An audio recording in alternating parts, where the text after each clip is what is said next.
Hello and good morning, CTS231 Section 875 students for the second 8-week term in the fall 2016 semester at Anne Arundel Community College. This is the CCNA 4 course from Cisco Networking Academy, or in other words, the Connecting Networks course, as is the title for the text for the course.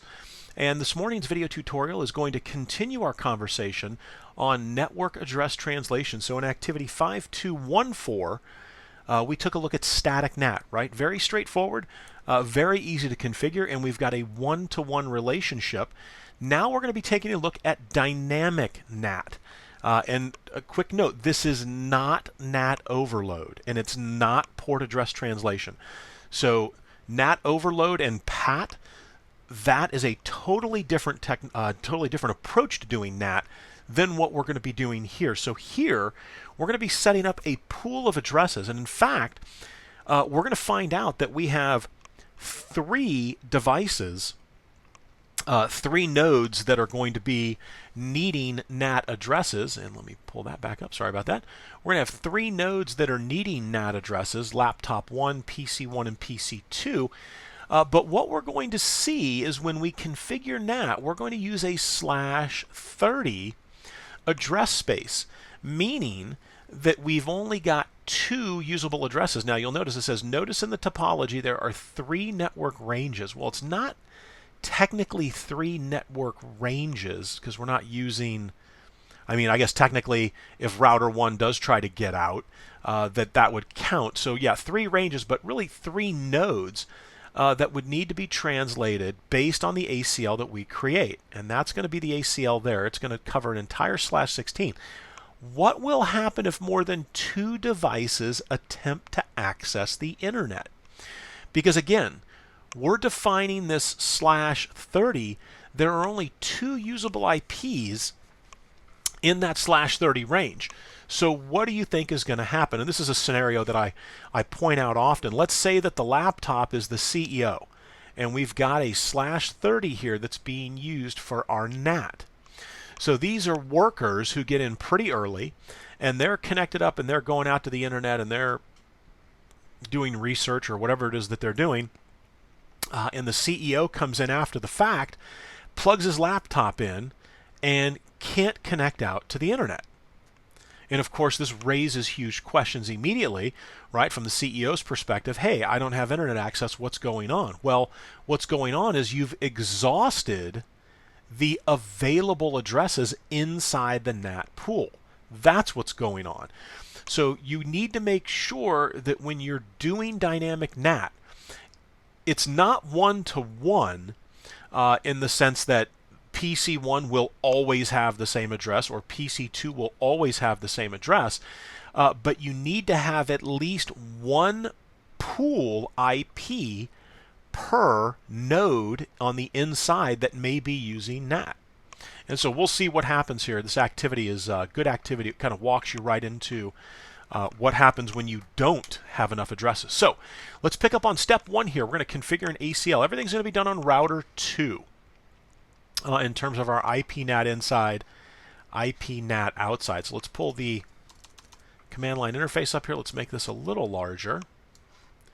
All right, so we're going to go from user exec to privilege exec into global config in a very straightforward ACL. So we're just going to say access list 1 permit 172.16.0.0 and then our wildcard mask of 0.0.255.255. So that single command right there has basically just said that anything that begins with 172.16, which would make up the three networks we have here, so let's just say we're company A, that company A's three 172.16 networks, that all three of those networks are going to be allowed to use NAT, right? So we're permitting that address range in the ACL, anybody that's in that address range is going to be allowed to use NAT on router 2.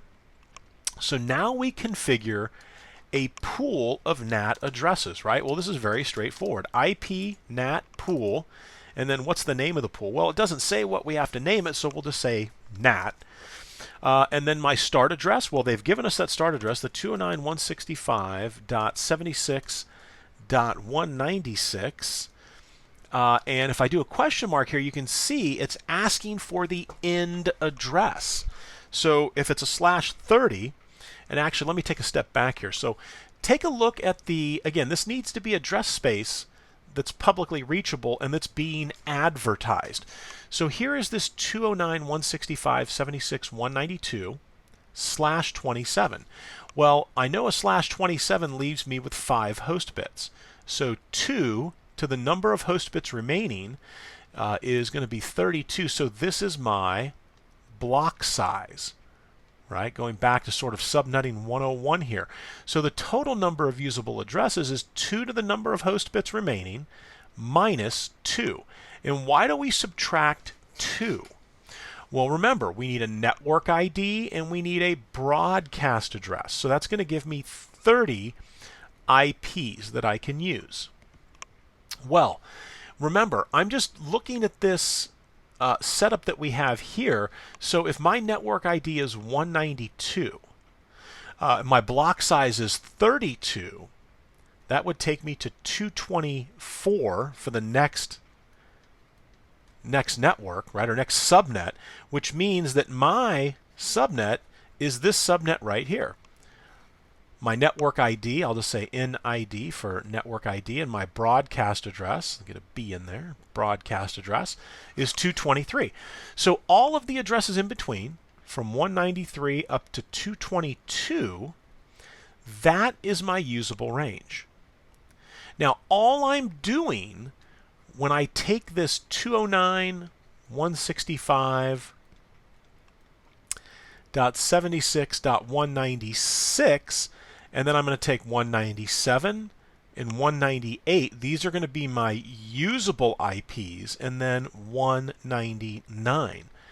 Based off that /30 designator, right? Those are my usables. All of that space is in here, right? It falls within that usable space. And so I'm just picking off these addresses. In other words, these 4 addresses right here cannot be used out of this addressing range. So my guess is that interface right there is probably 194, and that is going to be 195, right? Because we have this /27 here, and I can check to see what that side is, and we can ping to see if it is 195, or they're going to be backwards. But it's going to be those 2 addresses probably. And then that's where we pick up with this /30, right? That's where we say, okay, now I'm going to use some of these public addresses here that otherwise would just be sitting there unused, and I'm going to use those for dynamic NAT. And then what I'm going to do, now remember, this is a dynamic NAT exercise, but I'm going to go ahead and I could just go to the next address after 199, which would be what? Yeah, .200, and then I could use that for a static NAT configuration, right? So we're just kind of picking these 4 addresses off here and saying, hey, I'm using these for my dynamic NAT pool, and we need to, somebody should be tracking this in an IP spreadsheet or with an IP address manager, an IPAM software kit somewhere, so that you have some sort of idea who's using what for what, right? Okay, so now that we see that this /30 range falls within our /27, we just need to use addresses other than the /27. Let's come to router 2 here. And so we say IP NAT pool, and then my end address we saw would be the 76. I was going to say 201 there. 76.199. Now we have the net mask argument. So I need to say, right, if I'm using that range of addresses, what is the net mask going to be? So we know 255, 252 is a /30, and that is everything, right? So that command right there just basically grabbed those 4 addresses and said, hey, I'm creating a NAT pool that's going to use those 4 addresses. Let's do a do show IP interface brief again. Remember, we started our pool at 196. I'm sorry, I said 194 and 195. So 193 and 194 is probably what's going to be used. So if I were to ping, say do ping 209.165.76.194, I'm going to get something back here. Yeah, that's the other side. So if I ping 195, right, we get nothing. So 193 and 194, Those are the two addresses that I'm using. And then we pick up at 196 for our NAT pool. Now, we're not done, right? We need to associate the ACL with the pool. In other words, we need the pool to know, hey, these are the addresses that are allowed to come get publicly routable addresses out of this pool. Here's the address range that we're going to consider valid. So we say IPNAT, not pool. Sorry about that. I said not pool. So IPNAT inside source list. Now this is the list is the access control list. So did we use a named or a numbered? We just said access list 1. So no biggie. I can tie it to an interface, but we're not tying it to an interface here. We're tying it to that pool, and the pool name was NAT. Now, quick note here. Remember, we're doing dynamic NAT. We are not doing NAT overload, right? If it was NAT overload, I would use the overload keyword here. And so this also proves that when you're doing port address translation, you can have a pool of addresses from which you're using the IP and port combination, port number combinations when you're doing PAT. But we're not doing NAT overload PAT. We're just simply doing dynamic NAT. So we say inside IP NAT inside source list 1 pool NAT, and now I have associated the ACL to the NAT pool. So the final thing that we need to do is we need to get into the interfaces. So do show IP interface brief in order to say which is the inside and which is the outside. So, and just looking at this, right, this is pretty straightforward. We see that that publicly routable 209 is going to be my IPNAT outside interface. And so traffic that's coming in that interface, we're going to be looking for translations in the NAT table. Serial 001 is clearly my IPNAT inside interface.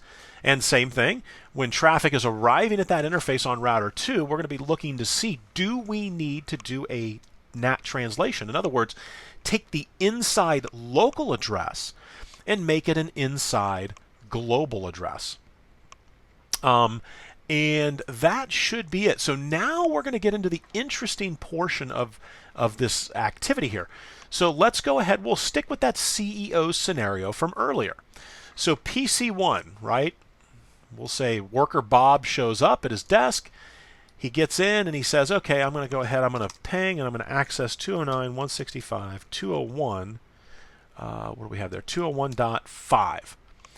So is he able to ping out? Maybe he's got an ARP here for that first one. And then take a look at that, right? So we've got takeoff, or we've got liftoff there. So now let's come over to router 2 and let's say do show IP NAT translations. So there you go, right? And we kicked off 2 pings, and so we're seeing all 8. And that's what that, after the colon, that's the sequence of the packet, right? So if I were to come back over here to the PC, let me slide that over here. If I were to pull the PC back up and run this again, what do you think we're going to see? 9, 10, 11, and 12, right? Well, we see 9. We didn't get the other ones. So, but it should be the packets that are coming through that we're seeing.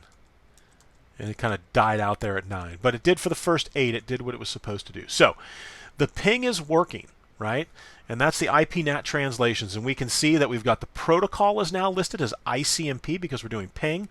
There's the inside global address. There's the inside local address. And we see the PC is 10.1. So these don't stay in there too terribly long. And there we go. So now we've got up higher, we had the 10, 11, 12, 13, 14. So it was counting up. Looks like it just took it a little while to catch up there. So we see that we ended up with 16 was our high number in terms of the sequence because that's we ran the ping command 4 times. And each time we ping off of the PC, there are 4 ICMP packets that get sent, right? So that works out well. So now let's say do show IPNAT statistics.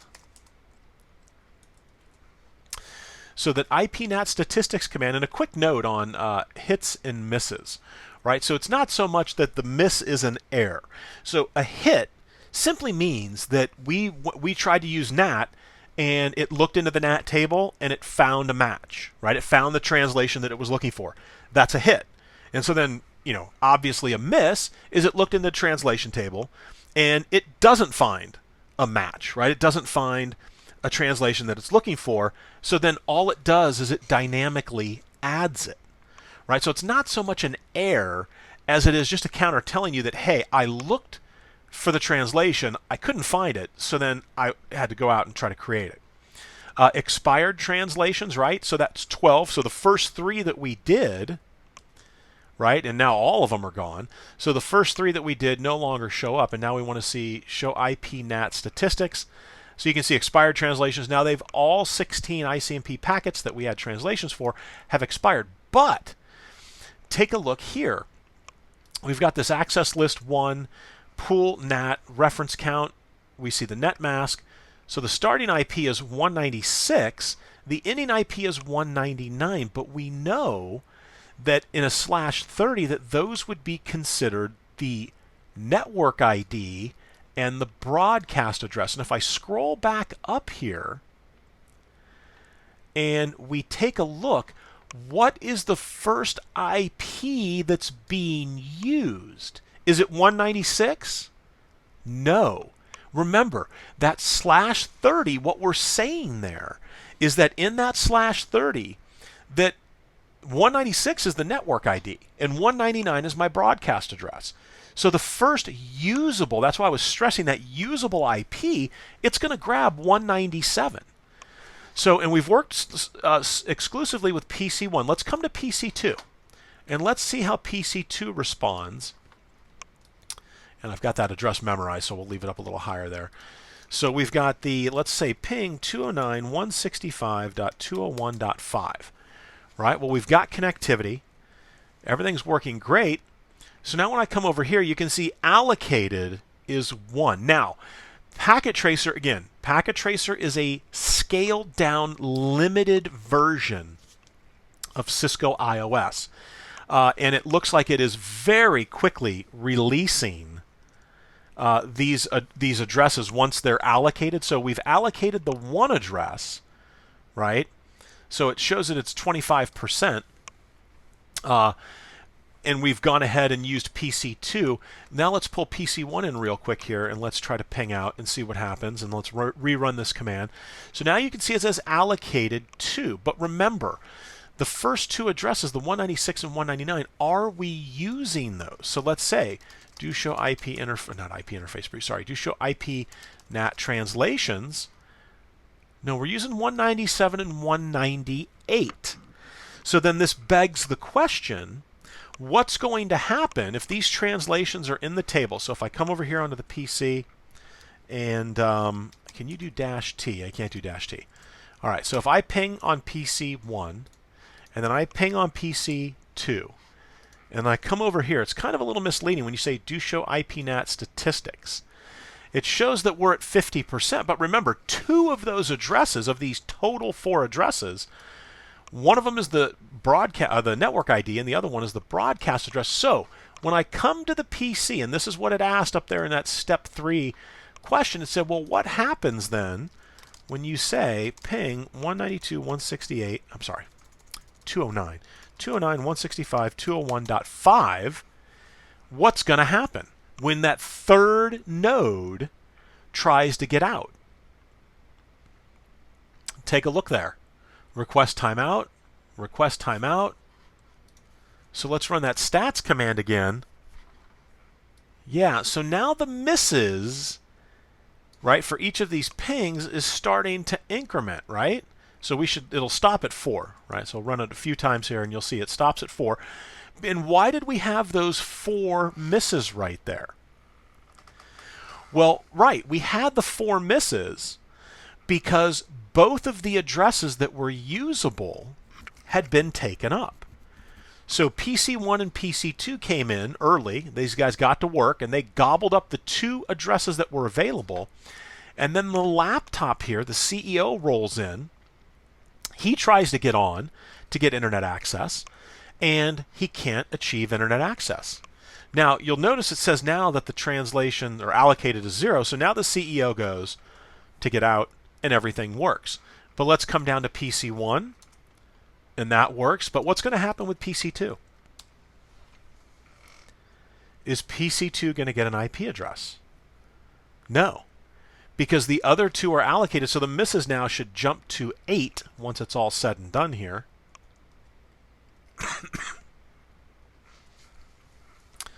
So misses 7, and then it's going to send out its final. So there we go, misses 8, right? And you can see that this is for the translations, right? This is for the packets coming through, trying to get translated. So again, you can see how it continues to count up.